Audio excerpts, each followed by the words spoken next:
The Ninth Vibration, an esoteric short story by L. Adams Beck. There is a place uplifted 9,000 feet in purest air where one of the most ancient tracks in the world runs from India into Tibet. It leaves Simla of the imperial councils by a stately road. It passes beyond, but now narrowing, climbing higher beside the kuds or steep drops to the precipitous valleys beneath, and the rumor of Simla grows distant and the way is quiet, for, owing to the danger of driving horses above the kuds, such baggage as you own must be carried by coolies, and you yourself must either ride on horseback or in the little horseless carriage of the Orient, here drawn and pushed by 4 men. And presently the deodars darken the way with a solemn presence, for these are the friars of the wood, the brethren of the solitude, hooded and grave. Their breath most austerely pure in the gradually chilling air. Their companies increase, and now the way is through a great wood, where it has become a trail and no more. And still it climbs for many miles, and finally a rambling bungalow, small and low, is sighted in the deeps of the trees, a mountain stream from unknown heights falling beside it. And this is known as the House in the Woods. Very few people are permitted to go there, for the owner has no care for money and makes no provision for guests. You must take your own servant, and the khansama will cook you such simple food as men expect in the wilds, and that is all. You stay as long as you please, and when you leave, not even a gift to the khansama is permitted. I had been staying in Ranipur of the plains, while I considered the question of getting to Upper Kashmir by the route from Simla along the old way to Chinese Tibet, where I would touch Shipki in the Dalai Lama's territory, and then pass on to Zanskar and so down to Kashmir, a tremendous route through the Himalaya and a crowning experience of the mightiest mountain scenery in the world. I was at Ranipur for the purpose of consulting my old friend Olason, now an irrigation official in the Rampur district, a man who had made this journey and nearly lost his life in doing it. It is not now perhaps so dangerous as it was, and my life was of no particular value to anyone but myself, and the plan interested me. I pass over the long discussions of ways and means in the blinding heat of Ranipur. Olason put all his knowledge at my service and never uttered a word of the envy that must have filled him as he looked at the distant snows cool and luminous in blue air, and, shrugging good-natured shoulders, spoke of the work that lay before him on the burning plains until the terrible summer should drag itself to a close. We had vanquished the details and were smoking in comparative silence one night on the veranda, when he said, in his slow, reflective way, "You don't like the average hotel, Ormond, and you'll like it still less up Simla way, with all the Simla crowd of grass widows and fellows out for as good a time as they can cram into the hot weather. I wonder if I could get you a permit for the house in the woods while you re-waiting to fix up your men and route for Shipki." He explained, and of course I jumped at the chance. It belonged, he said, to a man named Roop Singh, a pandit, or learned man of Ranipur. He had always spent the summer there, but age and failing health made this impossible now, and under certain conditions he would occasionally allow people known to friends of his own to put up there. "And Roop Singh and I are very good friends," Olason said. "I won his heart by discovering the lost Sukh Mandir, or Hall of Pleasure, built many centuries ago by a Maharao of Ranipur for a summer retreat in the great woods far beyond Simla. There are lots of legends about it here in Ranipur. They call it the House of Beauty." Roop Singh's ancestor had been a close friend of the Maharao and was with him to the end, and that's why he himself sets such store on the place. You have a good chance if I ask for a permit. He told me the story, and since it is the heart of my own, I give it briefly. Many centuries ago, the Ranipur kingdom was ruled by the Maharao Rai Singh, a prince of the great lunar house of the Rajputs. expecting a bride from some faraway kingdom. The name of this is unrecorded. He built the Hall of Pleasure as a summer palace, a house of rare and costly beauty. A certain great chamber he lined with carved figures of the gods and their stories, almost unsurpassed for truth and life. So with the pine trees whispering about it, the secret they sigh to tell, he hoped to create an earthly paradise with this queen in whom all loveliness was perfected. And then some mysterious tragedy ended all his hopes. It was rumored that when the princess came to his court, she was, by some terrible mistake, received with insult and offered the position only of one of his women. After that, nothing was known. Certain only is it that he fled to the hills, to the home of his broken hope, and there ended his days in solitude, save for the attendance of two faithful friends who would not abandon him even in the ghostly quiet of the winter, when the pine boughs were heavy with snow and a spectral moon stared at the panthers shuffling through the white wastes beneath. Of these two, Rup Singh's ancestor was one, and in his 35th year the Maharao died, and his beauty and strength passed into legend, and his kingdom was taken by another, and the jungle crept silently over his hall of pleasure, and the story ended. There was not a memory of the place up there, Olison went on. Certainly I never heard anything of it when I went up to the Shipki in 1904. But I had been able to be useful to Rup Singh, and he gave me a permit for the house in the woods, and I stopped there for a few days shooting. I remember that day so well. I was wandering in the dense woods while my men got their midday grub, and I missed the trail somehow and found myself in a part where the trees were dark and thick and the silence heavy as lead. It was as if the trees were on guard. They stood shoulder to shoulder and stopped the way. Well, I halted, and had a notion there was something beyond that made me doubt whether to go on. I must have stood there 5 minutes hesitating. Then I pushed on, bruising the thick ferns under my shooting boots and stooping under the knotted boughs. Suddenly, I tramped out of the jungle into a clearing, and lo and behold a ruined house, with blocks of marble lying all about it, and carved pillars and a great roof, all being slowly smothered by the jungle. The weirdest thing you ever saw. I climbed some fallen columns to get a better look, and as I did, I saw a face flash by at the arch of a broken window. I sang out in Hindustani, but no answer, only the echo from the woods. Somehow that dampened my ardor, and I didn't go into what seemed like a great ruined hall, for the place was so eerie and lonely and looked mighty snaky into the bargain. So I came ingloriously away and told Rup Singh. And his whole face changed. "That is the house of beauty," he said. "All my life have I sought it, and in vain. For friend of my soul, a man must lose himself that he may find himself and what lies beyond, and the trodden path has ever been my doom.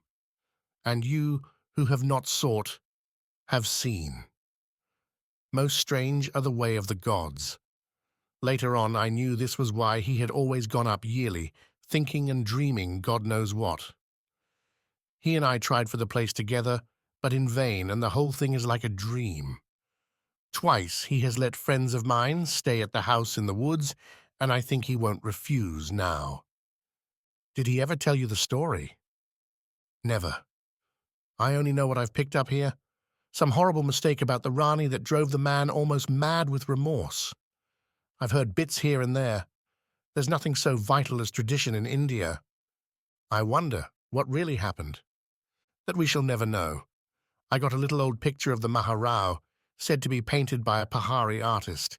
It's not likely to be authentic, but you never can tell. A Brahmin sold it to me that he might complete his daughter's dowry, and hated doing it. May I see it?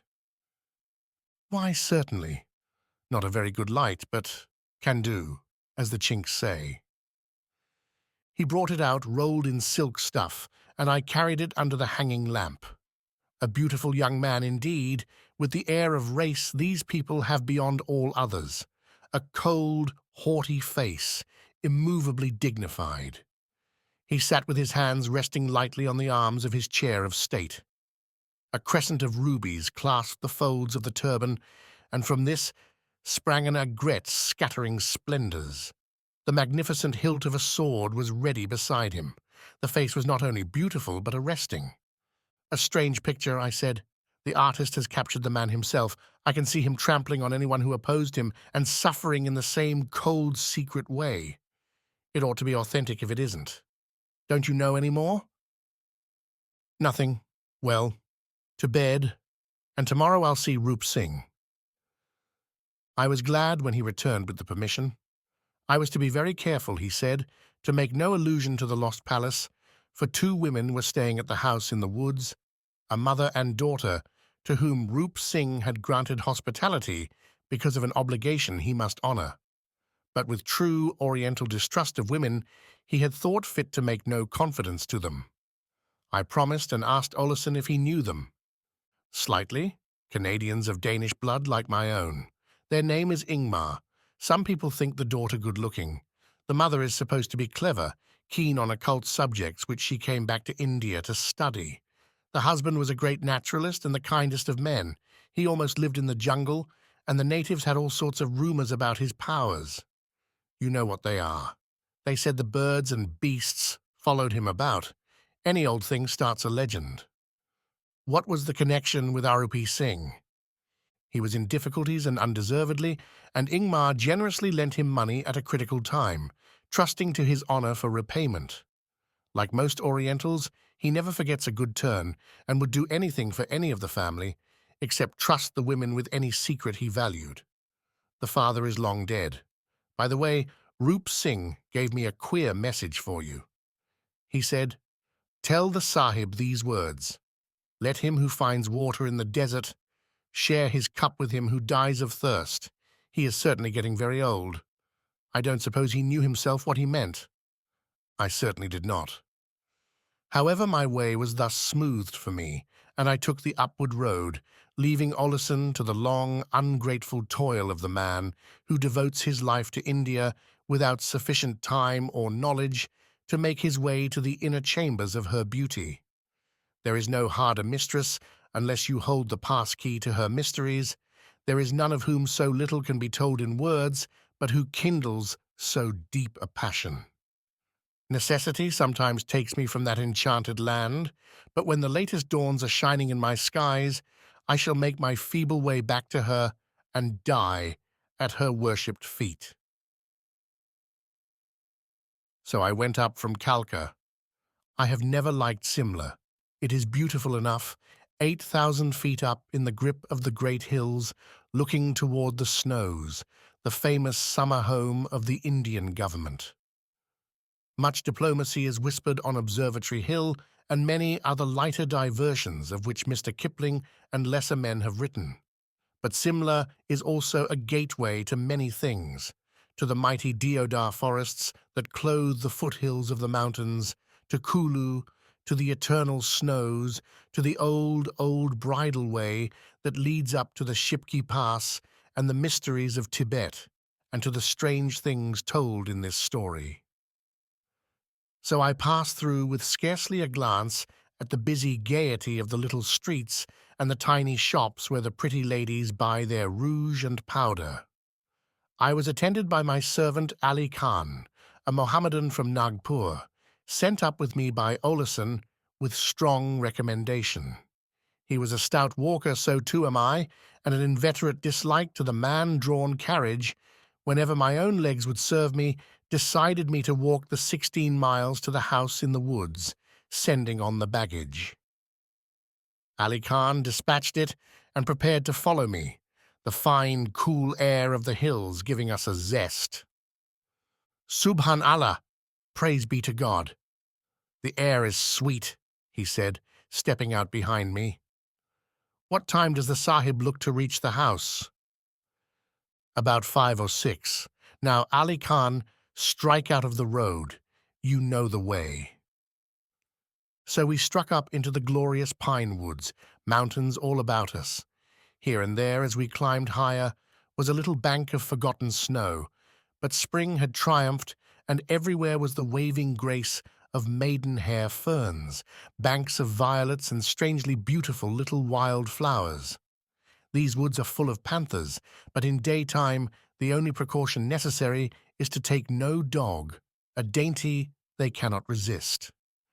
The air was exquisite with the sun-warm scent of pines, and here and there the trees broke away, disclosing mighty ranges of hills covered with rich blue shadows like the bloom on a plum, the clouds chasing the sunshine over the mountain sides and the dark green velvet of the robe of pines. I looked across ravines that did not seem gigantic, and yet the villages on the other side were like a handful of peas. So tremendous was the scale. I stood now and then to see the rhododendrons, forest trees here with great trunks and massive boughs glowing with blood-red blossom, and time went by, and I took no count of it. So glorious was the climb. And it must have been hours later when it struck me that the sun was getting low, and that by now we should be nearing the house in the woods. I said as much to Ali Khan. He looked perplexed and agreed. We had reached a comparatively level place, the trail faint but apparent, and it surprised me that we heard no sound of life from the dense wood where our goal must be. "I know not presence," he said. "May his face be blackened that directed me." I thought surely I could not miss the way, and yet we cast back and could see no trail forking from the one we were on. There was nothing for it but to trust to luck and push on. But I began to be uneasy, and so was the man. I had stupidly forgotten to unpack my revolver, and worse, we had no food, and the mountain air is an appetizer, and at night the woods have their dangers, apart from being absolutely trackless. We had not met a living being since we left the road, and there seemed no likelihood of asking for directions. I stopped no longer for views, but went steadily on, Ali Khan keeping up a running fire of low-voiced invocations and lamentations. And now it was dusk, and the position decidedly unpleasant. It was at that moment I saw a woman before us walking lightly and steadily under the pines. She must have struck into the trail from the side, for she never could have kept before us all the way. A native woman, but wearing the all-concealing burqa, more like a town dweller than a woman of the hills. I put on speed, and Ali Khan, now very tired, toiled on behind me as I came up with her and courteously asked the way. Her face was entirely hidden, but the answering voice was clear and sweet. I made up my mind she was young, for it had the bird-like thrill of youth. "If the presence continues to follow this path, he will arrive. It is not far. They wait for him." That was all. It left me with a desire to see the veiled face. We passed on, and Ali Khan looked fearfully back. "Ajaib! Wonderful! A strange place to meet one of the Purda Nashin, veiled women," he muttered. "What would she be doing up here in the heights? She walked like a Khanum, Khan's wife, and I saw the gleam of gold under the burqa." I turned with some curiosity as he spoke, and lo, there was no human being in sight. She had disappeared from the track behind us, and it was impossible to say where. The darkening trees were beginning to hold the dusk, and it seemed unimaginable that a woman should leave the way and take to the dangers of the woods. "Puna-e-Koda, God protect us," said Ali Khan in a shuddering whisper. "She was a devil of the wilds. Press on, Sahib. We should not be here in the dark." There was nothing else to do. We made the best speed we could, and the trees grew more dense, and the trail fainter between the close trunks, and so the night came bewildering with the expectation that we must pass the night unfed and unarmed in the cold of the heights. They might send out a search party from the house in the woods. That was still a hope, if there were no other. And then, very gradually and wonderfully, The moon dawned over the treetops and flooded the wood with mysterious silver lights, and about her rolled the majesty of the stars. We pressed on into the heart of the night. From the dense black depths, we emerged at last. An open glade lay before us, the trees falling back to right and left to disclose what? A long, low house of marble, unlit, silent, bathed in pale splendor and shadow. About it stood great deodars, clothed in clouds of the white blossoming clematis, ghostly and still. Acacias hung motionless trails of heavily scented bloom, as if carved in ivory. It was all silent as death. A flight of nobly sculptured steps led up to a broad veranda and a wide open door with darkness behind it. Nothing more. I forced myself to shout in Hindustani, the cry seeming a brutal outrage upon the night, and an echo came back numbed in the black woods. I tried once more, and in vain. We stood absorbed also into the silence. "Ya Allah! It is a house of the dead," whispered Ali Khan, shuddering at my shoulder, and even as the words left his lips, I understood where we were. "It is the Sukh Mandir," I said. "It is the house of the Maharao of Ranipur." It was impossible to be in Ranipur and hear nothing of the dead house of the forest, and Ali Khan had heard. God only knows what tales. In his terror, all discipline, all the inborn respect of the native forsook him, and without word or sign, he turned and fled along the track, crashing through the forest blind and mad with fear. It would have been insanity to follow him, and in India, the first rule of life is that the Sahib shows no fear, so I left him to his fate, whatever it might be, believing at the same time that a little reflection and dread of the lonely forest would bring him to heel quickly.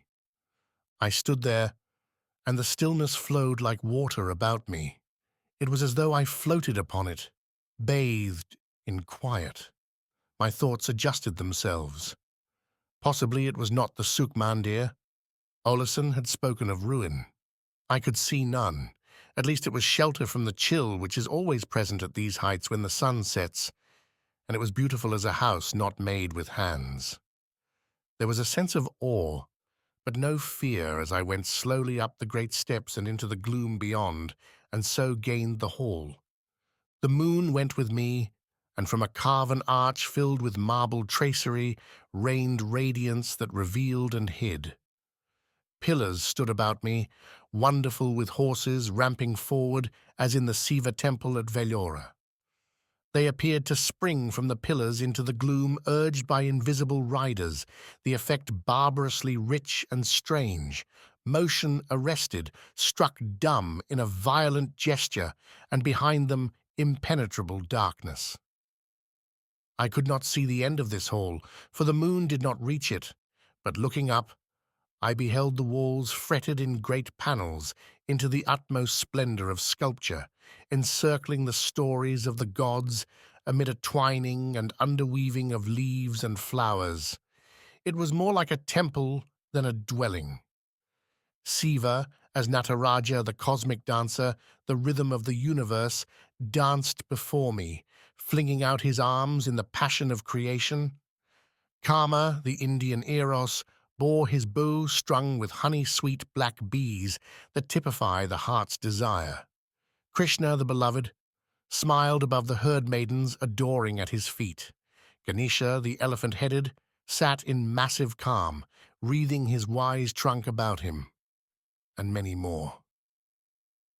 But all these, so far as I could see, tended to one center panel larger than any, representing two life-size figures of a dim beauty. At first I could scarcely distinguish one from the other in the upward reflected light. And then, even as I stood, the moving moon revealed the two as if floating in vapor. At once I recognized the subject. I had seen it already in the ruined temple of Ranipur, though the details differed. Parvati, the divine daughter of the Himalaya, the emanation of the mighty mountains, seated upon a throne, listening to a girl who played on a panpipe before her. The goddess sat, her chin leaned upon her hand, her shoulders slightly inclined in a pose of gentle sweetness, looking down upon the girl at her feet, absorbed in the music of the hills and lonely places. A band of jewels, richly wrought, clasped the veil on her brows, and below the bare bosom a glorious girdle clothed her with loops and strings and tassels of jewels that fell to her knees, her only garment. The girl was a lovely image of young womanhood, the proud swell of the breast tapering to the slim waist and long limbs easily folded as she half reclined at the divine feet, her lips pressed to the pipe. Its silent music mysteriously banished fear. The sleep must be sweet indeed that would come under the guardianship of these two fair creatures. Their gracious influence was dewy in the air. I resolved that I would spend the night beside them. Now, with the march of the moon, dim vistas of the walls beyond sprang into being. Strange mythologies, the incarnations of Vishnu the Preserver, the pastoral of Krishna the Beautiful. I promised myself that next day I would sketch some of the loveliness about me. But the moon was passing on her way. I folded the coat I carried into a pillow and lay down at the feet of the goddess and her nymph. Then, a moonlit quiet, I slept in a dream of peace.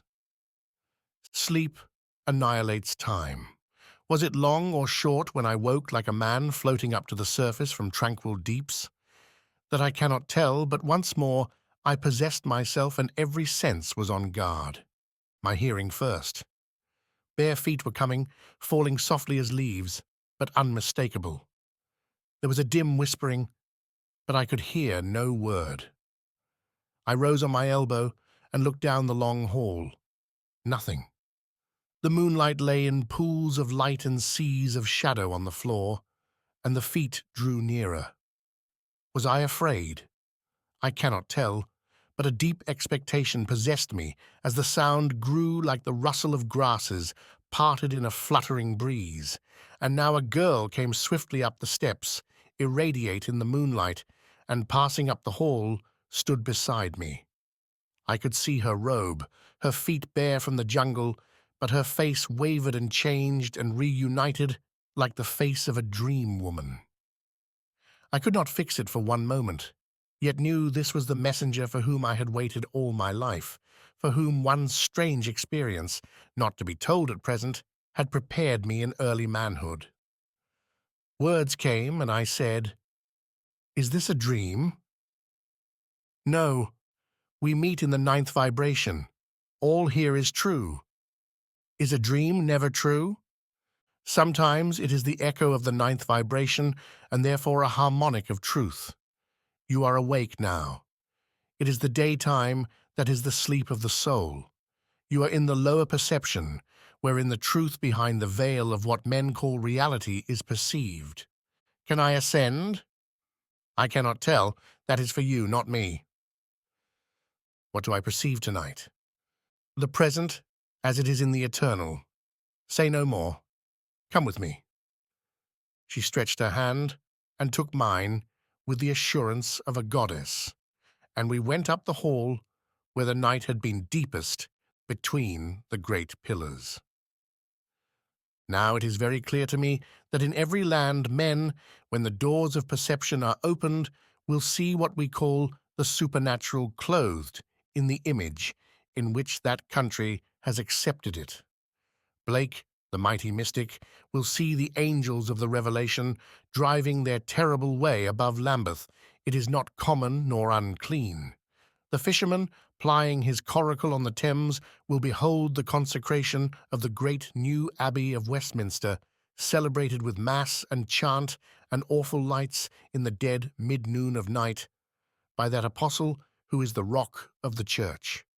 Before him who wanders in Thessaly Pan will brush the dewy lawns and slim-girt Artemis pursue the flying hart. In the pale gold of Egyptian sands The heavy brows of Osiris, crowned with the shent will, brood above the seer, and the veil of Isis trembled to the lifting. For all this is the rhythm to which the souls of men are attuned, and in that vibration they will see, and no other, since in this the very mountains and trees of the land are rooted. So here, where our remote ancestors worshipped the gods of nature, we must needs stand before the mystic mother of India, the divine daughter of the Himalaya. How shall I describe the world we entered? The carvings upon the walls had taken life. They had descended. It was a gathering of the dreams men have dreamed here of the gods, yet most real and actual. They watched in a serenity that set them apart in an atmosphere of their own, forms of indistinct majesty and august beauty, absolute, simple, and everlasting. I saw them as one sees reflections in a rippled water, no more. But all faces turned to the place where now a green and flowering leafage enshrined and partly hid the living nature goddess, as she listened to a voice that was not dumb to me. I saw her face only in glimpses of an indescribable sweetness, but an influence came from her presence like the scent of rainy pine forests, the coolness that breathes from great rivers, the passion of spring when she breaks on the world with a wave of flowers. Healing and life flowed from it. Understanding also, it seemed I could interpret the very silence of the trees outside into the expression of their inner life, the running of the green lifeblood in their veins, the delicate trembling of their fingertips. My companion and I were not heeded. We stood hand in hand like children who have innocently strayed into a palace, gazing in wonderment. The august life went its way upon its own occasions, and if we would, we might watch. Then the voice, clear and cold, proceeding, as it were, with some story begun before we had strayed into the presence, the whole assembly listening in silence. And as it has been, so it will be, for the law will have the blind soul carried into a body which is a record of the sins it has committed, and will not suffer that soul to escape from rebirth into bodies until it has seen the truth. And even as this was said, and I listened, knowing myself on the verge of some great knowledge, I felt sleep beginning to weigh upon my eyelids. The sound blurred, flowed unsyllabled as a stream. The girl's hand grew light in mine. She was fading, becoming unreal. I saw her eyes like faint stars in a mist. They were gone. Arms seemed to receive me, to lay me to sleep, and I sank below consciousness, and the night took me. When I awoke, the radiant arrows of the morning were shooting into the long hall where I lay, but as I rose and looked about me, strange, most strange, ruin encircled me everywhere. The blue sky was the roof. What I had thought a palace lost in the jungle, fit to receive its king should he enter, was now a broken hall of state. The shattered pillars were festooned with waving weeds. The many-colored lantana grew between the fallen blocks of marble. Even the sculptures on the walls were difficult to decipher. Faintly, I could trace a hand, a foot, the orb of a woman's bosom, the gracious outline of some young god, standing above a crouching worshipper. No more. Yes, and now I saw above me as the dawn touched it the form of the dweller in the Vindhya hills, Parvati the beautiful, leaning softly over something breathing music at her feet. Yet I knew I could trace the almost obliterated sculpture only because I had already seen it defined in perfect beauty. A deep crack ran across the marble. It was weathered and stained by many rains, and little ferns grew in the crevices, but I could reconstruct every line from my own knowledge. And how? The Parvati of Ranipur differed in many important details. She stood, bending forward, whereas this sweet lady sat. Her attendants were small, satyr-like spirits of the wilds, piping and fluting, in place of the reclining maiden. The sweeping scrolls of a great halo encircled her whole person. Then how could I tell what this nearly obliterated carving had been? I groped for the answer and could not find it. I doubted, were such things here as we do speak about? Or have we eaten of the insane root? That takes the reason captive. Memory rushed over me like the sea over dry sands. A girl, there had been a girl.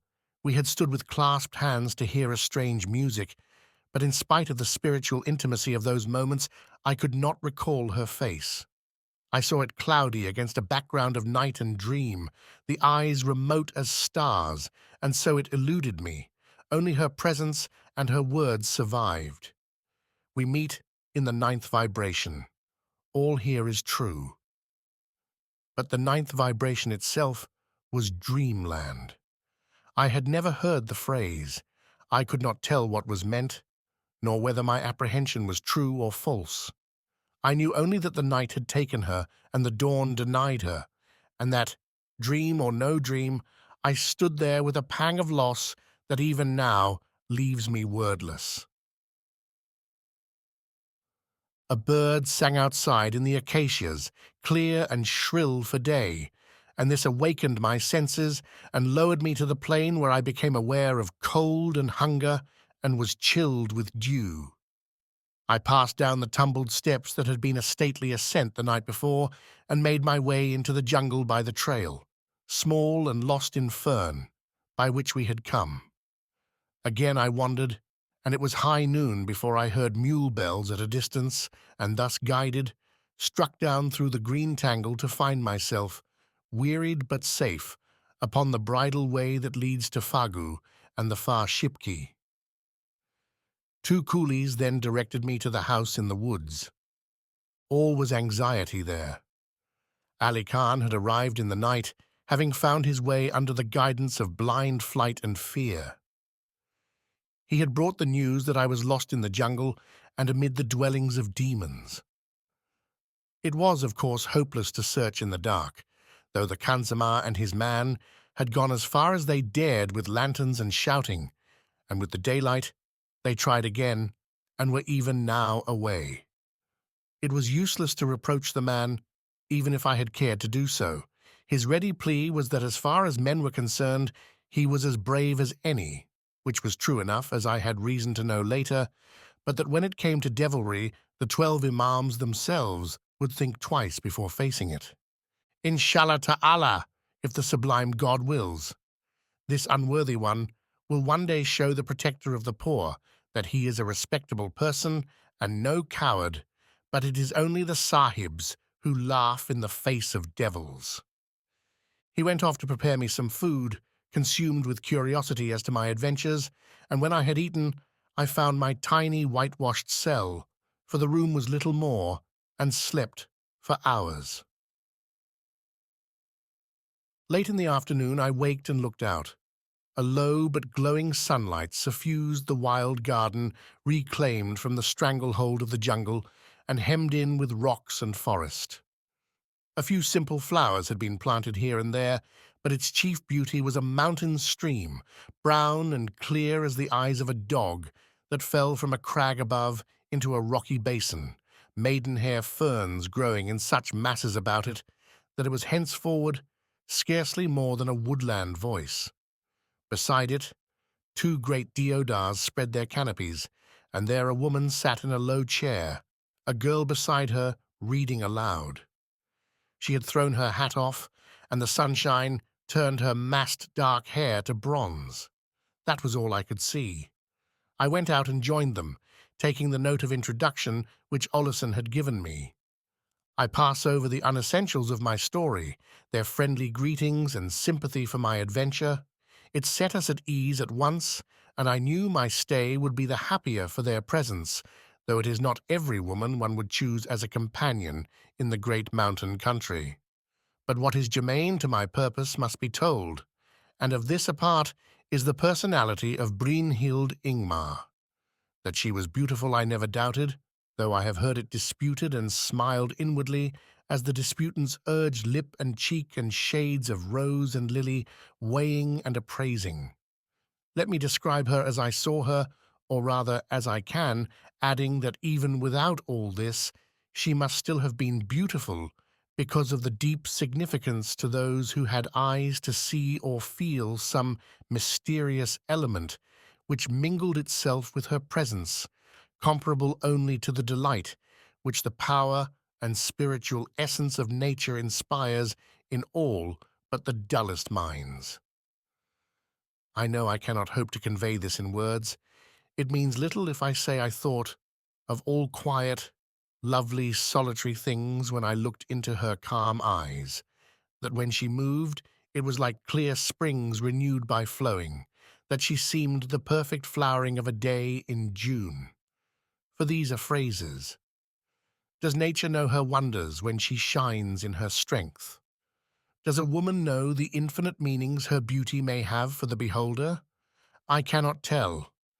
Nor can I tell if I saw this girl as she may have seemed to those who read only the letter of the book and are blind to its spirit, or in the deepest sense, as she really was in the sight of that which created her and of which she was a part.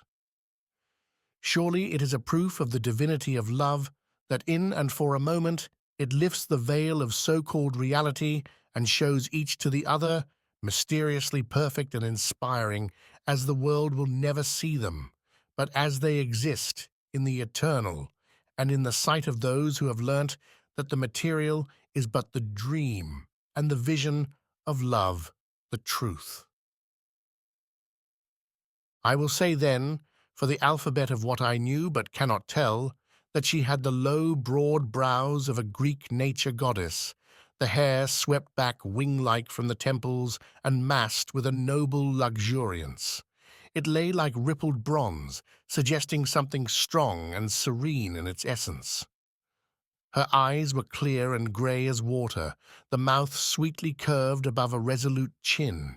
It was a face which recalled a modelling in marble rather than the charming pastel and aquarelle of a young woman's colouring, and somehow I thought of it less as the beauty of a woman than as some sexless emanation of natural things, and this impression was strengthened by her height and the long limbs, slender and strong as those of some youth trained in the pentathlon, subject to the severest discipline until all that was superfluous was fined away, and the perfect form expressing the true being emerged.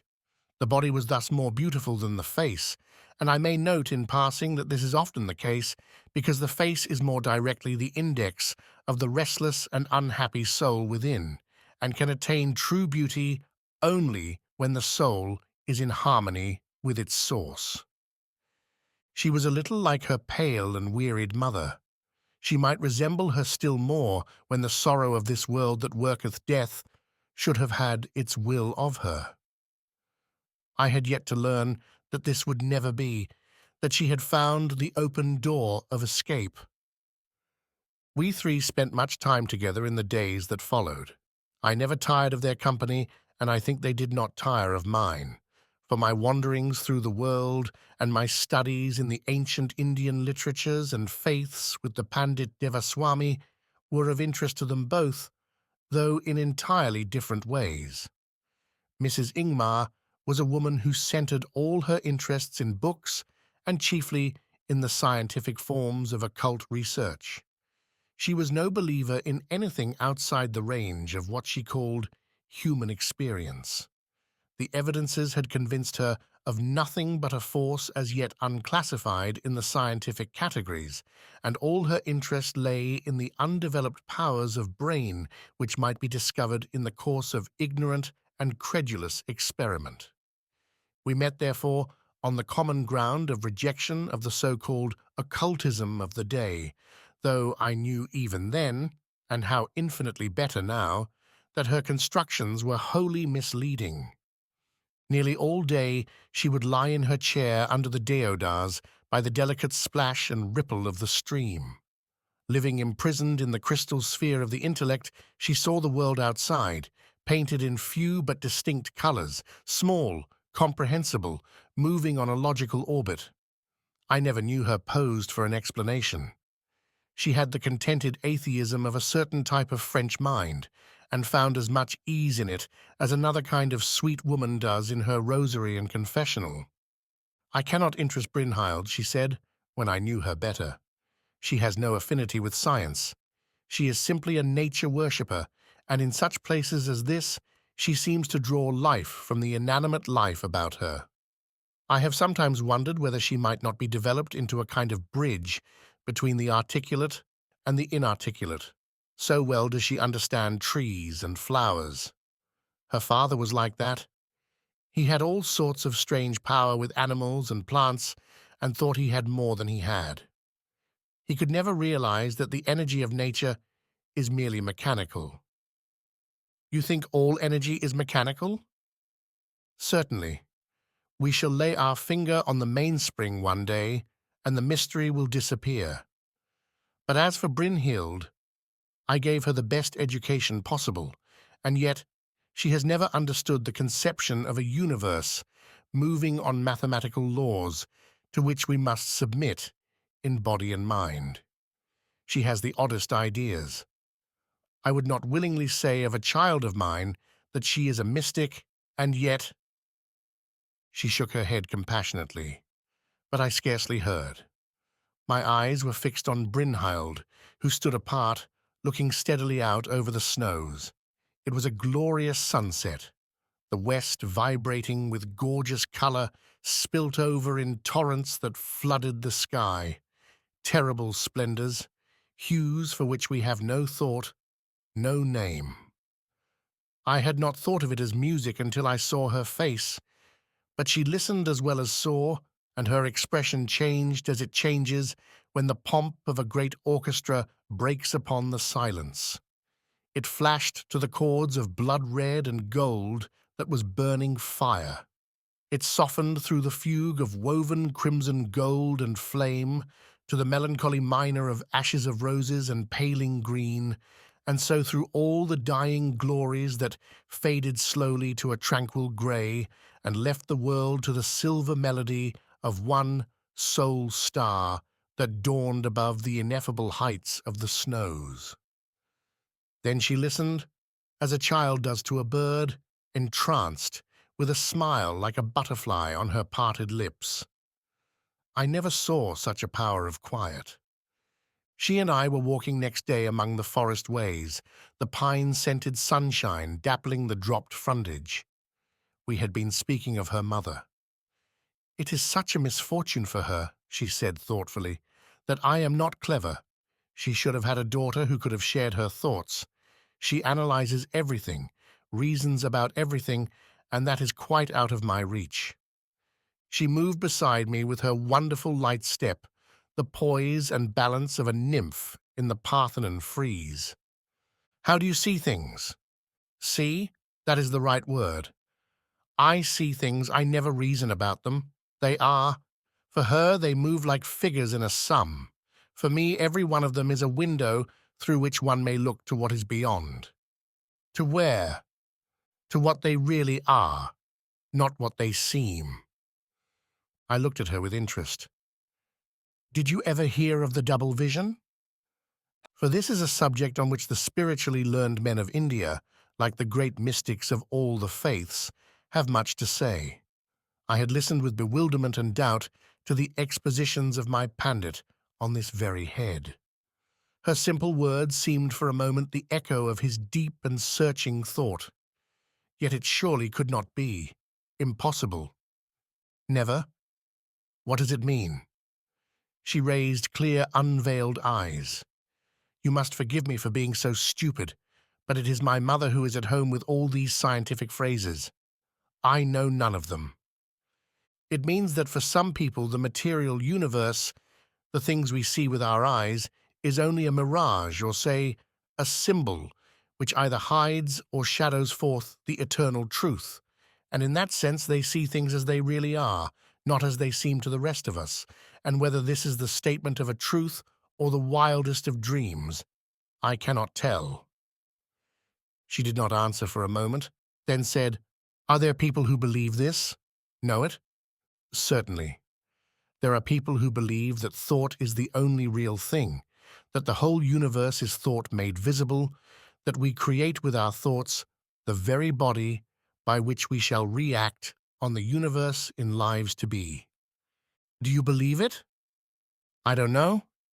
Do you? She paused, looked at me, and then went on. You see, I don't think things out. I only feel. But this cannot interest you. I felt she was eluding the question. She began to interest me more than anyone I had ever known. She had extraordinary power of a sort. Once, in the woods, where I was reading in so deep a shade that she never saw me, I had an amazing vision of her. She stood in a glade with the sunlight and shade about her. She had no hat, and a sunbeam turned her hair to pale bronze. A small, bright April shower was falling through the sun, and she stood in pure light that reflected itself in every leaf and grass blade. But it was nothing of all this that arrested me, beautiful as it was. She stood as though life were for the moment suspended. Then, very softly, she made a low musical sound, infinitely wooing, from scarcely parted lips, and instantly I saw a bird of azure plumage flutter down and settle on her shoulder, pluming himself there in happy security. Again she called softly, and another followed the first. Two flew to her feet, two more to her breast and hand. They caressed her, clung to her, drew some joyous influence from her presence. She stood in the glittering rain like spring, with her birds about her, a wonderful sight. Then, raising one hand gently with the fingers thrown back, she uttered a different note, perfectly sweet and intimate, and the branches parted, and a young deer, with full bright eyes fixed on her, advanced and pushed a soft muzzle into her hand. In my astonishment I moved, however, slightly, and the picture broke up. The deer sprang back into the trees, the birds fluttered up in a hurry of feathers, and she turned calm eyes upon me, as unstartled as if she had known all the time that I was there. "You should not have breathed," she said, smiling. "They must have utter quiet." I rose up and joined her. "It is a marvel. I can scarcely believe my eyes. How do you do it?" "My father taught me. They come. How can I tell?" She turned away and left me. I thought long over this episode. I recalled words heard in the place of my studies, words I had dismissed without any care at the moment. To those who see, nothing is alien. They move in the same vibration with all that has life, be it in bird or flower. And in the uttermost also, for all things are one. For such there is no death. That was beyond me still, but I watched her with profound interest. She recalled also words I had half forgotten. There was naught above me and naught below. My childhood had not learnt to know, for what are the voices of birds, aye, and of beasts, but words, our words, only so much more sweet. That might have been written of her, and more. She had found one day in the woods a flower of a sort I had once seen in the warm, damp forests below Darjeeling, ivory white and shaped like a dove in flight. She wore it that evening on her bosom. A week later she wore what I took to be another. "You have had luck," I said. "I never heard of such a thing being seen so high up, and you have found it twice." "No, it is the same." "The same? Impossible. You found it more than a week ago." "I know. It is 10 days. Flowers don't die when one understands them, not as most people think." Her mother looked up and said fretfully, "Since she was a child, Brynhild has had that odd idea. That flower is dead and withered. Throw it away, child. It looks hideous." Was it glamour? What was it? I saw the flower dewy, fresh in her bosom. She smiled and turned away. It was that very evening she left the veranda where we were sitting in the subdued light of a little lamp, and passed beyond where the ray cut the darkness. She went down the perspective of trees to the edge of her clearing, and I rose to follow, for it seemed absolutely unsafe that she should be on the verge of the panther-haunted woods alone. Mrs. Ingmar turned a page of her book serenely. "She will not like it if you go. I cannot imagine that she should come to harm. She always goes her own way, light or dark." I returned to my seat and watched steadfastly. At first I could see nothing, but as my sight adjusted itself, I saw her a long way down the clearing that opened the snows, and quite certainly also I saw something like a huge dog detach itself from the woods and bound to her feet. It mingled with her dark dress, and I lost it. Mrs. Ingmar said, seeing my anxiety but nothing else. Her father was just the same. He had no fear of anything that lives. No doubt some people have that power. I have never seen her attract birds and beasts, as he certainly did, but she is quite as fond of them. I could not understand her blindness. What I myself had seen raised questions I found unanswerable, and her mother saw nothing. Which of us was right? Presently she came back slowly, and I ventured no word. A woodland sorcery, innocent as the dawn, hovered about her. What was it? Did the mere love of these creatures make a bond between her soul and theirs? Or was the ancient dream true, and could she at times move in the same vibration? I thought of her as a wood spirit sometimes, an expression herself of some passion of beauty in nature, a thought of snows and starry nights and flowing rivers made visible in flesh. It is surely when seized with the urge of some primeval yearning, which in man is merely sexual, that nature conceives her fair forms and manifests them, for there is a correspondence that runs through all creation. Here I ask myself, did I love her? In a sense, yes, deeply, but not in the common reading of the phrase. I have trembled with delight before the wild and terrible splendor of the Himalayan heights. Low golden moons have steeped my soul longing, but I did not think of these things as mine in any narrow sense, nor so desire them. They were angels of the evangel of beauty. So too was she. She had none of the silken nets and traps of adamant. She was no sister of the girls of mild silver or of furious gold, but fair, strong, and her own, a dweller in the house of quiet. I did not covet her. I loved her. Days passed.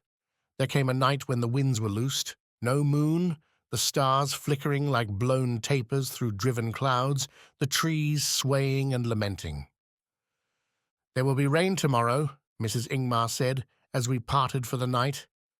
I closed my door. Some great cat of the woods was crying harshly outside my window, the sound receding towards the bridle way. I slept in a dream of tossing seas and ships laboring among them. With the sense of a summons I waked, I cannot tell when, unmistakable, as if I were called by name. I rose and dressed, and heard distinctly bare feet passing my door. I opened it noiselessly and looked out into the little passageway that made for the entry, and saw nothing but pools of darkness and a dim light from the square of the window at the end. But the wind had swept the sky clear with its flying bosom, and was sleeping now in its high places, and the air was filled with a mild, moony radiance and a great stillness. Now let me speak with restraint and exactness.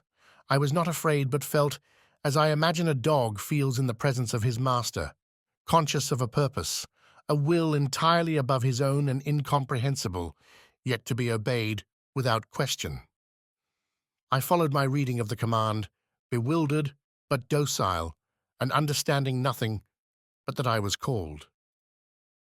The lights were out, the house dead silent, the familiar veranda ghostly in the night, and now I saw a white figure at the head of the steps, Brynhild.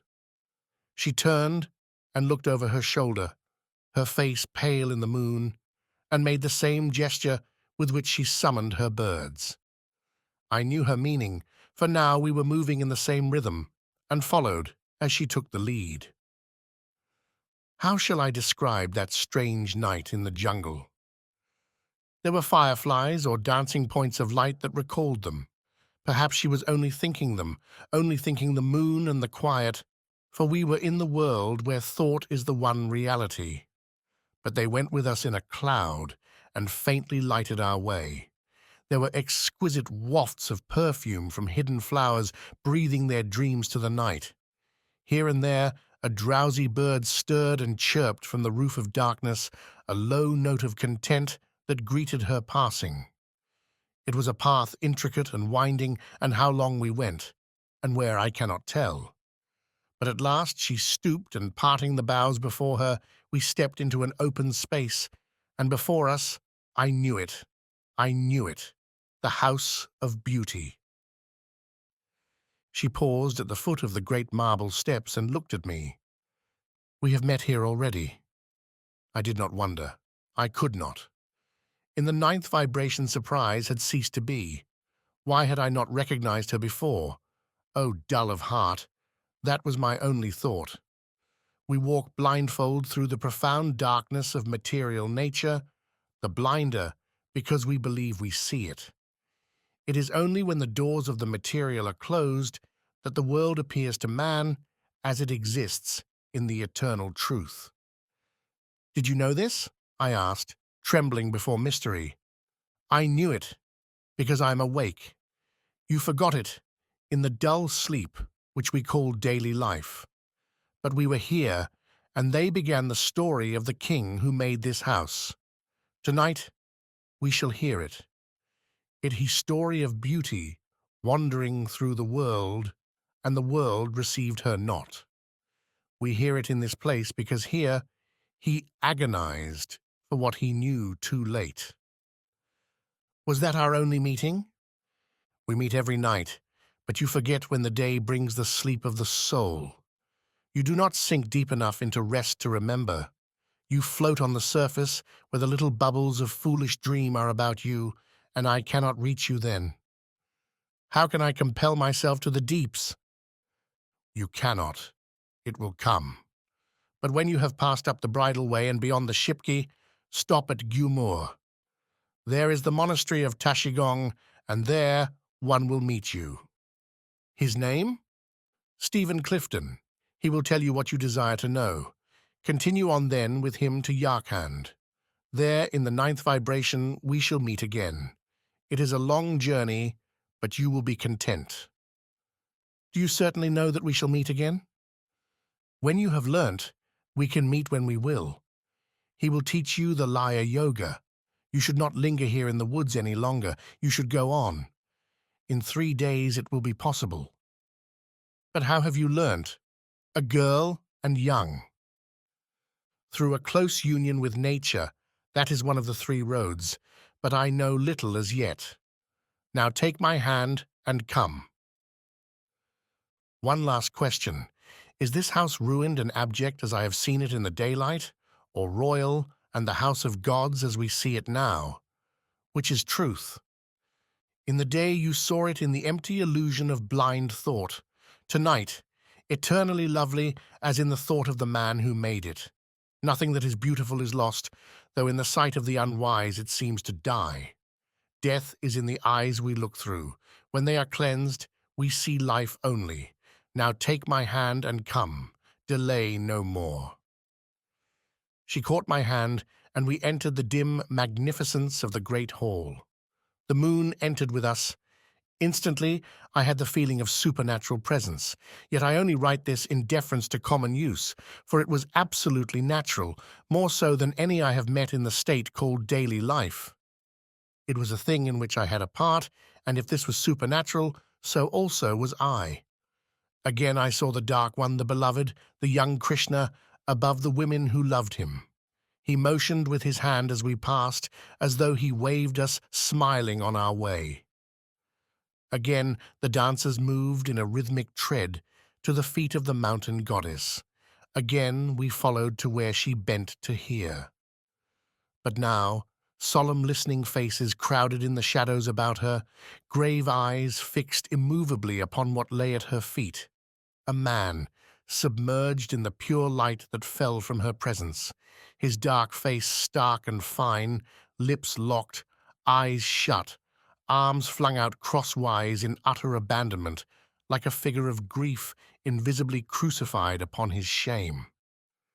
I stopped a few feet from him, arrested by a barrier I could not pass. Was it sleep, or death, or some mysterious state that partook of both? Not sleep, for there was no flutter of breath.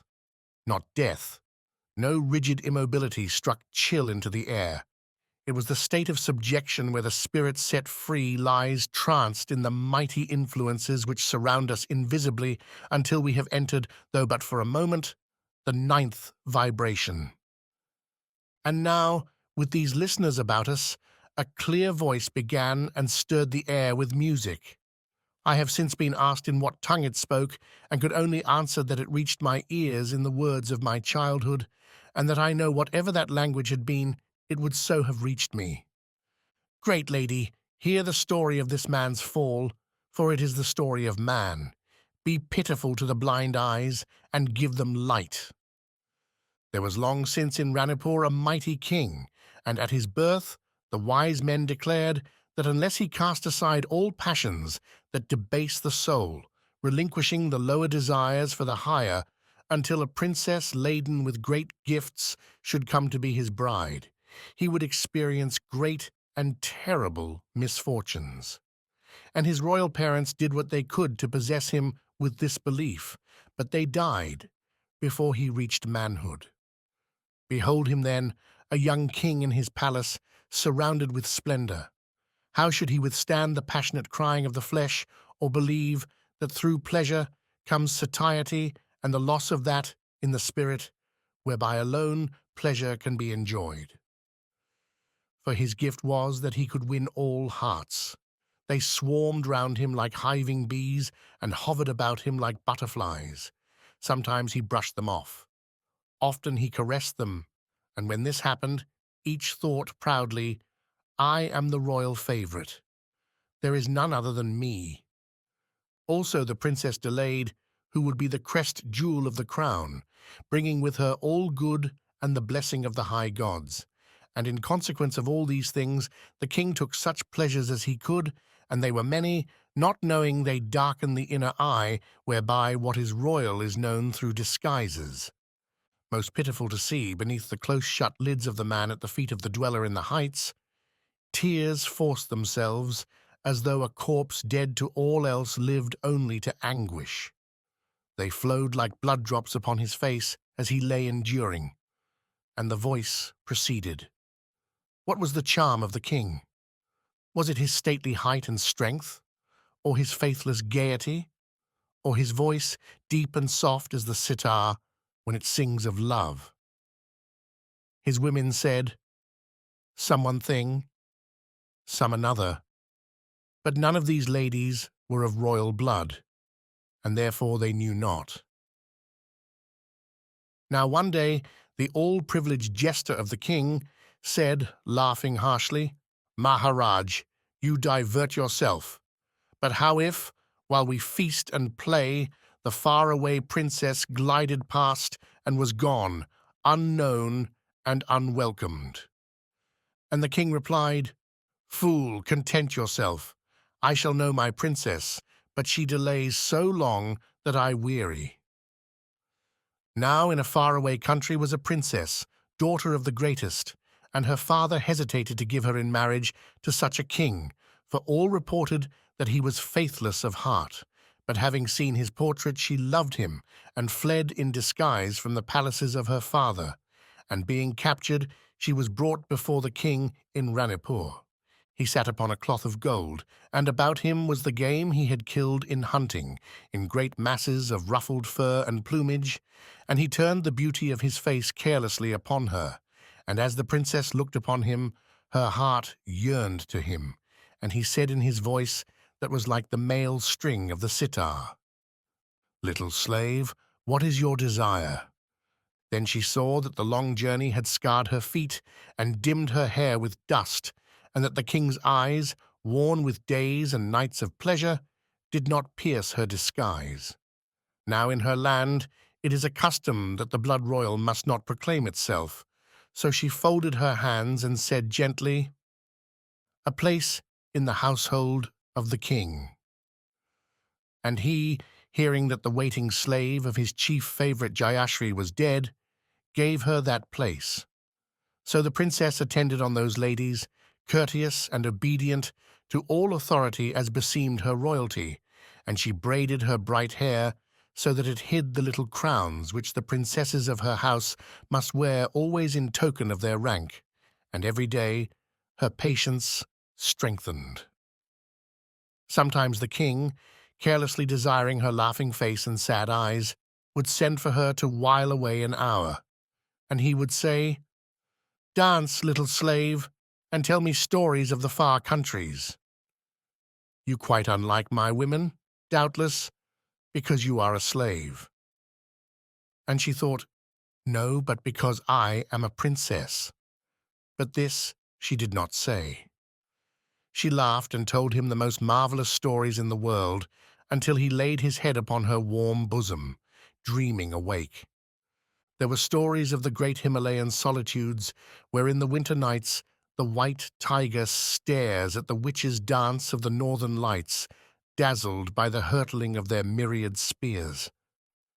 And she told how the king eagle, hanging motionless over the peaks of Gaurisankar, watches with golden eyes for his prey, and falling like a plummet, strikes its life out with his clawed heel, and screaming with triumph, bears it to his fierce mate in her cranny of the rocks.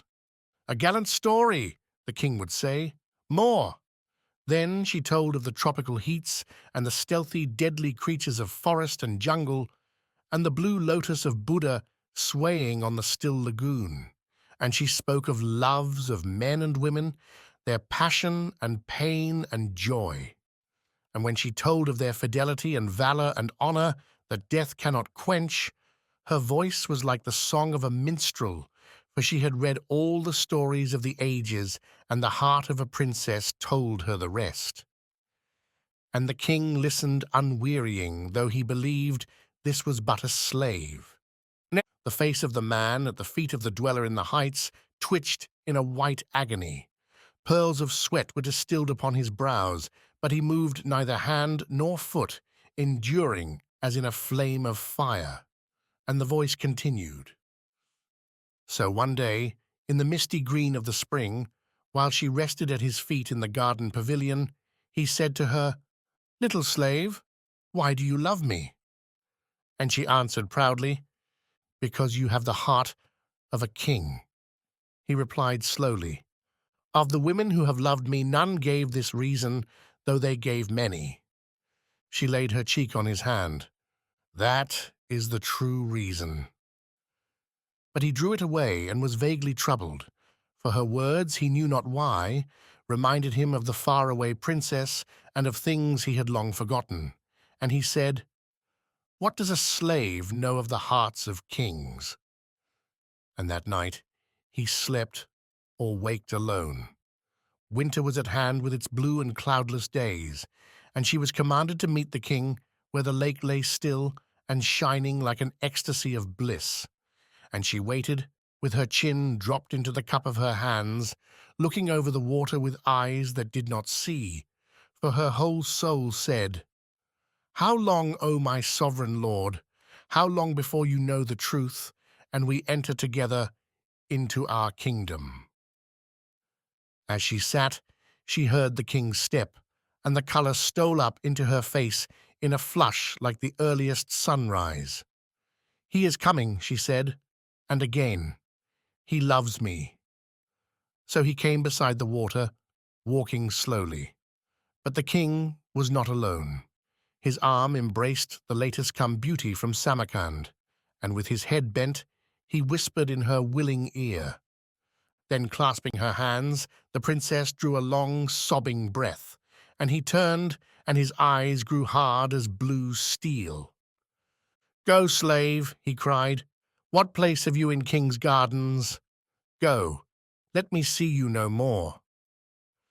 The man lying at the feet of the dweller in the heights raised a heavy arm and flung it above his head, despairing, and it fell again on the cross of his torment. And the voice went on. And as he said this, her heart broke, and she went, and her feet were weary. So she took the wise book she loved and unrolled it until she came to a certain passage, and this she read twice. If the heart of a slave be broken, it may be mended with jewels and soft words, but the heart of a princess can be healed only by the king who broke it, or in Yamapura, the city under the sunset, where they make all things new.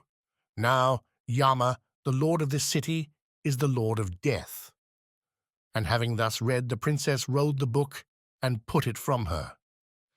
And next day the king said to his women, "Send for her," for his heart smote him, and he desired to atone royally for the shame of his speech. And they sought and came back, saying, "Maharaj, she is gone. We cannot find her." Fear grew in the heart of the king, a nameless dread, and he said, "Search." And again they sought and returned, and the king was striding up and down the great hall, and none dared cross his path. But trembling they told him, and he replied, "Search again. I will not lose her, and slave though be, she shall be my queen." So they ran, dispersing to the four quarters, and king strode up and down the hall, and loneliness kept step with him, and clasped his hand, and looked his eyes. Then the youngest of the women entered with a tale to tell. "Majesty, we have found her. She lies beside the lake. When the birds fled this morning, she fled with them, but upon a longer journey, even to Yamapura, the city under the sunset." And the king said, "Let none follow." And he strode forth swiftly, white with thoughts he dared not think. The princess lay among the gold of the fallen leaves. All was gold, for her bright hair was outspread in shining waves, and in it shone the glory of the hidden crown. On her face was no smile, only at last was revealed the patience she had covered with laughter so long that even the voice of the king could not now break it into joy. The hands that had clung, the swift feet that had run beside his, the tender body, mighty to serve and to love, lay within touch, but farther away than the uttermost star was the faraway princess, known and loved too late. And he said, "My princess, oh my princess," and laid his head on her cold bosom. "Too late," a harsh voice croaked beside him, and it was the voice of the jester who mocks at all things. "Too late, O madness, to despise the blood royal, because it humbled itself to service, and so was doubly royal."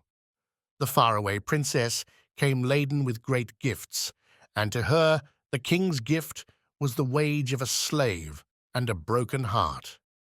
"Cast your crown and scepter in the dust, O king of fools." The man at the feet of the dweller in the heights moved, some dim word shaped upon his locked lips. She listened in a divine calm. It seemed that the very gods drew nearer. Again the man essayed speech, the body dead, life only in the words that none could hear. The voice went on. But the princess, flying wearily because of the sore wound in her heart, came at last to the city under the sunset, where the Lord of Death rules in the house of quiet, and was there received with royal honors, for in that land are no disguises. And she knelt before the secret one, and in a voice broken with agony entreated him to heal her. And with veiled and pitying eyes he looked upon her, for many and grievous as are the wounds he has healed, this was more grievous still. And he said, "Princess, I cannot, but this I can do. I can give a new heart in a new birth, happy and careless as the heart of a child. Take this escape from the anguish you endure, and be at peace." But the princess, white with pain, asked only, "In this new heart and birth, is there room for the king?" And the Lord of Peace replied, "None, he too will be forgotten." Then she rose to her feet. "I will endure. And when he comes, I will serve him once more. If he will, he shall heal me, and if not, I will endure forever." And he who is veiled replied, "In this sacred city no pain may disturb the air, therefore you must wait outside in the chill and the dark. Think better, princess. Also, he must pass through many rebirths, because he beheld the face of beauty unveiled, and knew her not. And when he comes, he will be weary and weak as a newborn child, and no more a great king." And the princess smiled. "Then he will need me the more," she said. "I will wait and kiss the feet of my king." And the Lord of Death was silent. So she went outside into the darkness of the spaces, and the souls free passed her like homing doves, and she sat with her hands clasped over the sore wound in her heart, watching the earthward way. And the princess is keeping still the day of her long patience. The voice ceased, and there was a great silence, and the listening faces drew nearer. Then the dweller in the heights spoke in a voice soft as the falling of snow in the quiet of frost and moon.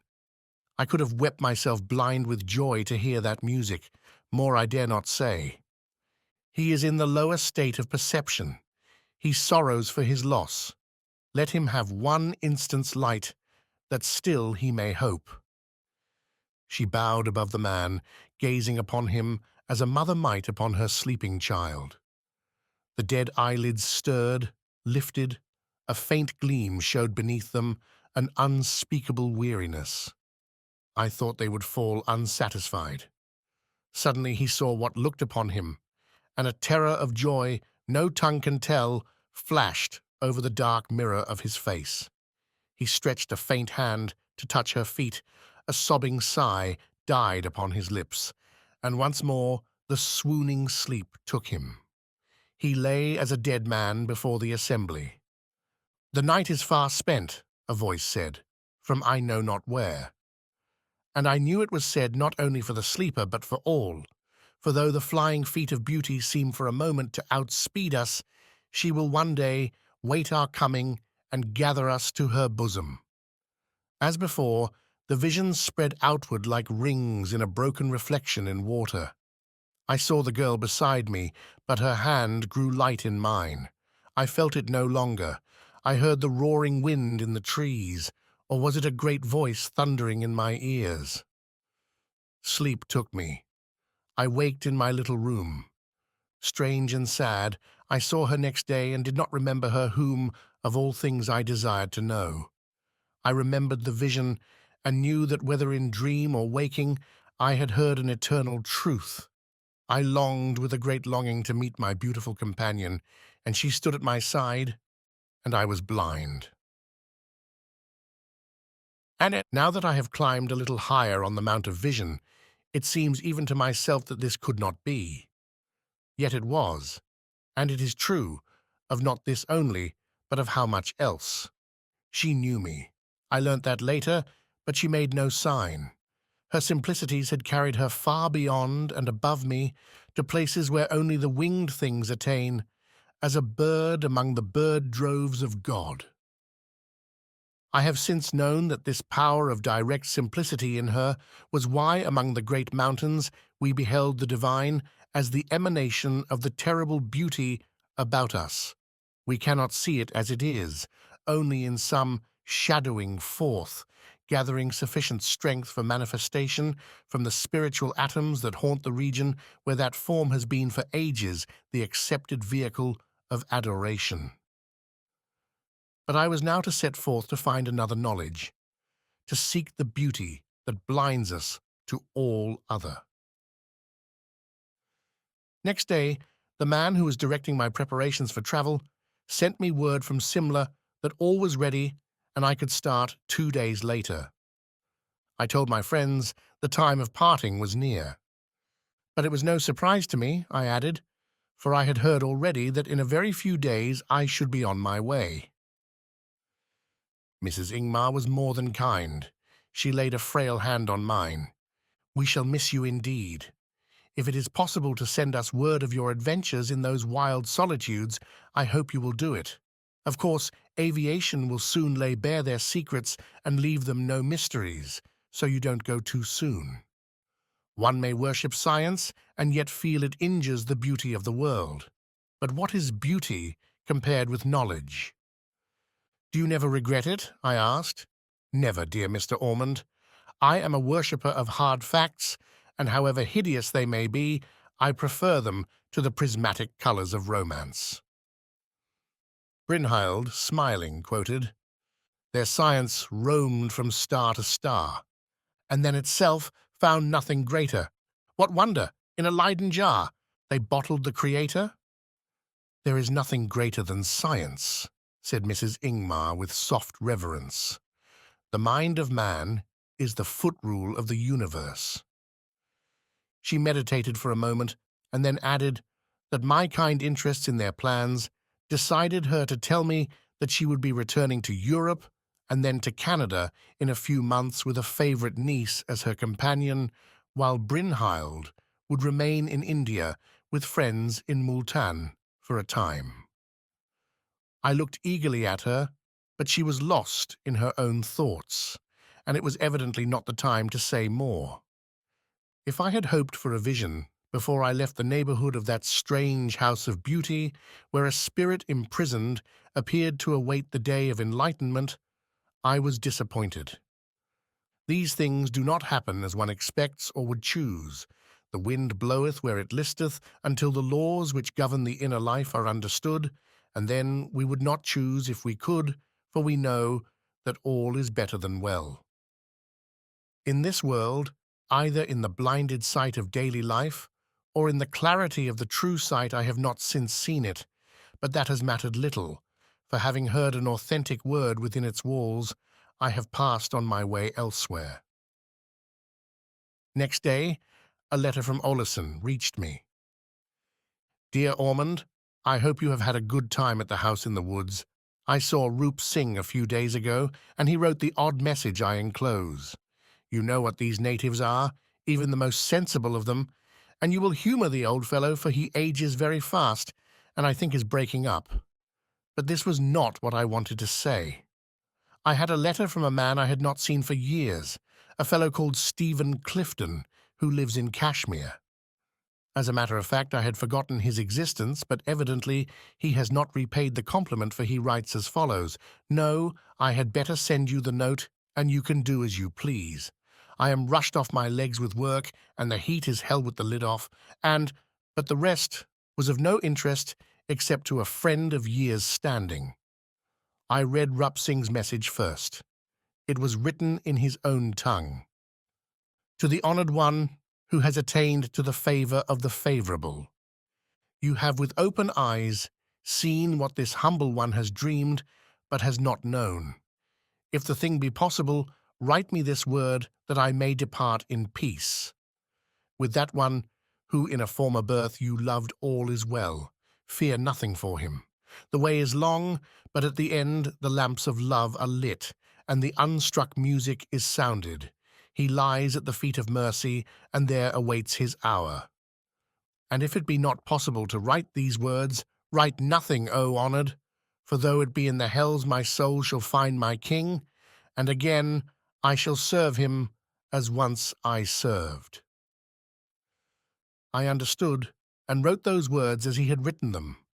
Strange mystery of life, that I who had not known should see, and that this man whose fidelity had not deserted his broken king in his utter downfall should have sought with passion for one sight of the beloved face across the waters of death, and sought in vain. I thought of those Buddhist words of Seneca: 'The soul may be and is in the mass of men drugged and silenced by the seductions of sense and the deceptions of the world. But if, in some moment of detachment and elation, when its captors and jailers relax their guard, it can escape their clutches, it will seek at once the region of its birth and its true home.' Well, the shell must break before the bird can fly, and the time drew near for the faithful servant to seek his Lord. My message reached him in time and gladdened him. I turned then to Clifton's letter. Dear Oleson, you will have forgotten me, and feeling sure of this, I should scarcely have intruded a letter into your busy life, were it not that I remember your good nature as a thing unforgettable, though so many years have gone by. I hear of you sometimes when Slay comes up the Sind Valley, for I often camp at Sonamarg, and above the Zoji La and farther. I want you to give a message to a man you know who should be expecting to hear from me. Tell him I shall be at the Tashigong Monastery when he reaches Gyumur beyond the Shipki. Tell him I have the information he wants, and I will willingly go on with him to Yarkand and his destination. He need not arrange for men beyond Gyumur. All is fixed. So sorry to bother you, old man, but I don't know Ormond's address, except that he was with you and has gone up Simla way. And of course he will be keen to hear the thing is settled. Amazing. I remembered the message I had heard, and this man's words rang true and kindly, but what could it mean? I really did not question farther than this, for now I could not doubt that I was guided. Stronger hands than mine had me in charge, and it only remained for me to set forth in confidence and joy to an end that as yet I could not discern. I turned my face gladly to the wonder of the mountains. Gladly, but with a reservation. I was leaving a friend, and one whom I dimly felt might one day be more than a friend. Brynhild Ingmar. That problem must be met before I could take my way. I thought much of what might be said at parting. True, she had the deepest attraction for me, but true also that I now beheld a quest stretching out into the unknown which I must accept in the spirit of the knight-errant. Dare I then bind my heart to any allegiance which would pledge me to a future inconsistent with what lay before me? How could I tell what she might think of the things which to me were now real and external, the revelation of the only reality that underlies all the seeming? Life can never be the same for the man who has penetrated to this, and though it may seem a hard saying, there can be but a maimed understanding between him and those who still walk amid the phantoms of death and decay. Her sympathy with nature was deep and wonderful, but might it not be that though the earth was eloquent to her, the skies were silent? I was but a beginner myself. I knew little indeed. Dare I risk that little in a sweet companionship which would sink me into the contentment of the life lived by the happily deluded between the cradle and the grave, and perhaps close to me forever that still sphere where my highest hope abides? I had much to ponder, for how could I lose her out of my life, though I knew not at all whether she who had so much to make her happiness would give me a single thought when I was gone. If all this seem the very uttermost of selfish vanity, forgive a man who grasped in his hand a treasure so new, so wonderful, that he walked in fear and doubt lest it should slip away and leave him in a world darkened forever by the torment of the knowledge that it might have been his, and he had bartered it for the mess of pottage that has bought so many birthrights since Jacob bargained with his weary brother in the tents of Lahai Roy. I thought I would come back later with my prize gained, and throwing it at her feet, ask her wisdom in return. For whatever I might not know, I knew well she was wiser than I, except in that one shining of the light from Eleusis. I walked alone in the woods thinking of these things, and no answer satisfied me. I did not see her alone until the day I left, for I was compelled by the arrangements I was making to go down to Simla for a night. And now the last morning had come with golden sun, shot mists rolling upward to disclose the far white billows of the sea of eternity, the mountains awaking to their enormous joys. The trees were dripping glory to the steaming earth. It flowed like rivers into their most secret recesses. Moss and flower, fern and leaf floated upon the waves of light, revealing their inmost soul in triumphant gladness. Far off across the valleys, a cuckoo was calling, the very voice of spring, and in the green world above my head, a bird sang, a feathered joy, so clear, so passionate, that I thought the great summer morning listened in silence to his rapture ringing through the woods. I waited until the jubilant was ended, and then went in to bid goodbye to my friends. Mrs. Ingmar bid me the kindest farewell, and I left her serene in the negation of all beauty, all hope save that of a world run on the lines of a model municipality, disease, a memory, sewerage, light and air systems perfected, the charted brain sending its costless messages to the outer parts of the habitable globe, and at least 100 years of life with a decent cremation at the end of it assured to every eugenically born citizen. No more. But I have long ceased to regret that others use their own eyes, whether clear or dim. Better the merest glimmer of light perceived thus than the hearsay of the revelations of others.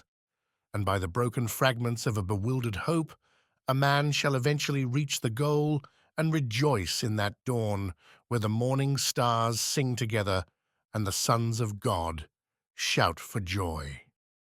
It must come, for it is already here. Brynhild walked with me through the long glades in the fresh, thin air to the bridle road, where my men and ponies waited, eager to be off. We stood at last in the fringe of trees on a small height which commanded the way. A high, uplifted path cut along the shoulders of the hills, and on the left, the sheer drop of the valleys. Perhaps 7 or 8 feet in width, and dignified by the name of the great Hindustan and Tibet Road, it ran winding far away into Wonderland. Looking down into the valleys, so far beneath that the solitudes seemed to wall them in, I thought of all the strange caravans which have taken this way with tinkle of bells and laughter, now so long silenced, and as I looked I saw a lost little monastery in a giant crevice, solitary as a planet on the outermost ring of the system, and remembrance flashed into my mind, and I said, I have marching orders that have countermanded my own plans. I am to journey to the Buddhist monastery of Tashigong, and there meet a friend who will tell me what is necessary that I may travel to Yarkand and beyond. It will be long before I see Kashmir. In those crystal-clear eyes, I saw something new to me, a faint smile, half pitying, half sad. Who told you, and where? A girl in a strange place, a woman who has twice guided me. I broke off. Her smile perplexed me. I could not tell what to say. She repeated in a soft undertone, Great lady, be pitiful to the blind eyes and give them light. And instantly I knew. Oh, blind, blind, was the unhappy king of the story duller of heart than I?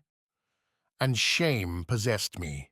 Here was the chrysoberyl that all day hides its secret in deeps of lucid green, but when the night comes flames with its fiery ecstasy of crimson to the moon, and I had been complacently considering whether I might not blunt my own spiritual instinct by companionship with her while she had been my guide, as infinitely beyond me in insight as she was in all things beautiful. I could have kissed her feet in my deep repentance. True it is that the gateway of the high places is reverence, and he who cannot bow his head shall receive no crown. I saw that my long travel in search of knowledge would have been utterly vain if I had not learnt that lesson there and then. In those moments of silence, I learnt it once and forever. She stood by me, breathing the liquid morning air, her face turned upon the eternal snows. I caught her hand in a recognition that might have ended years of parting, and its warm youth vibrated in mine, the foretaste of all understanding, all unions of love that asks nothing, that fears nothing, that has no petition to make. She raised her eyes to mine, and her tears were a rainbow of hope. So we stood in silence that was more than any words, and the golden moments went by. I knew her now for what she was, one of whom it might have been written. I come from where night falls clearer than your morning sun can rise, from an earth that to heaven draws nearer. than your visions of paradise. For the dreams that your dreamers dream, we behold them with open eyes. With open eyes. Later, I asked the nature of the strange bond that had called her to my side. I do not understand that fully myself, she said. That is part of the knowledge we must wait for. But you have the eyes that see, and that is a tie nothing can break. I had waited long in the house of beauty for you. I guided you there. But between you and me, there is also love. I stretched an eager hand, but she repelled it gently, drawing back a little. Not love of each other, though we are friends, and in the future, may be infinitely more. But have you ever seen a drawing of Blake's, a young man stretching his arms to a white swan which flies from him on wings he cannot stay? That is the story of both our lives. We long to be joined in this life, here and now, to an unspeakable beauty and power whose true believers we are because we have seen and known. There is no love so binding as the same purpose. Perhaps that is the only true love, and so we shall never be apart, though we may never in this world be together again in what is called companionship. We shall meet, I said confidently. She smiled and was silent. Do we follow a will-o'-the-wisp in parting? Do we give up the substance for the shadow? Shall I stay? She laughed joyously. We give a single rose for a rose tree that bears 7 times 7. Daily I see more, and you are going where you will be instructed.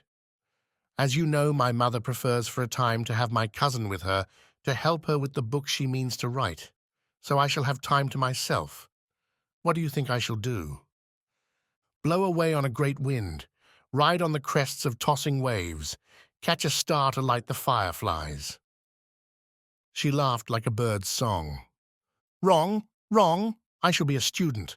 All I know as yet has come to me by intuition, but there is law as well as love, and I will learn. I have drifted like a happy cloud before the wind. Now I will learn to be the wind that blows the clouds. I looked at her in astonishment. If a flower had desired the same thing, it could scarcely have seemed more incredible, for I had thought her whole life and nature instinctive, not intellective. She smiled, as one who has a beloved secret to keep. When you have gained what in this country they call the knowledge of regeneration, come back and ask me what I have learnt. She would say no more of that, and turned to another matter, speaking with earnestness. Before you came here, I had a message for you, and Stephen Clifton will tell you the same thing when you meet. Believe it, for it is true. Remember always that the psychical is not the mystical, and that what we seek is not marvel, but vision. These two things are very far apart, so let the first with all its dangers pass you by. For our way lies to the heights, and for us there is only one danger, that of turning back and losing what the whole world cannot give in exchange. I have never seen Stephen Clifton, but I know much of him. He is a safe guide, a man who has had much and strange sorrow, which has brought him joy that cannot be told. He will take you to those who know the things that you desire. I wish I might have gone too. Something in the sweetness of her voice, its high passion, the strong beauty of her presence woke a poignant longing in my heart. I said, I cannot leave you. You are the only guide I can follow. Let us search together, you always on before. Your way lies there, she pointed to the high mountains, and mine to the plains, and if we chose our own, we should wander. But we shall meet again in the way and time that will be best, and with knowledge so enlarged that what we have seen already will be like an empty dream compared to daylight truth. If you knew what waits for you, you would not delay one moment. She stood radiant beneath the deodars, a figure of hope, pointing steadily to the heights. I knew her words were true, though, as yet I could not tell how. I knew that whereas we had seen the wonderful in beautiful though local forms, there is a plane where the formless may be apprehended in clear dream and solemn vision, the meeting of spirit with spirit. What that revelation would mean I could not guess. How should I? But I knew the illusion we call death and decay would wither before it. There is a music above and beyond the ninth vibration, though I must love those words forever, for what their hidden meaning gave me. I took her hand and held it. Strange, beyond all strangeness, that story of an ancient sorrow should have made us what we were to each other, should have opened to me the gates of that country where she wandered content. For the first time I had realized in its fullness the loveliness of this crystal nature, clear as flowing water, to receive and transmit the light, itself a prophecy and fulfillment of some higher race which will one day inhabit our world when it has learnt the true values. She drew a flower from her breast and gave it to me. It lies before me white and living as I write these words. I sprang down the road and mounted, giving the word to march. The men shouted and strode on, our faces to the Shipquay Pass and what lay beyond. We had parted. Once, twice, I looked back, and standing in full sunlight, she waved her hand. We turned the angle of the rocks. What I found, what she found, is a story strange and beautiful, which I may tell one day to those who care to hear. That for me there were pauses, hesitancies, dreads, on the way I am not concerned to deny. For so it must always be with the roots of the old beliefs of fear and ignorance buried in the soil of our hearts and ready to throw out their poisonous fibers. But there was never doubt. For myself, I have long forgotten the meaning of that word in anything that is of real value.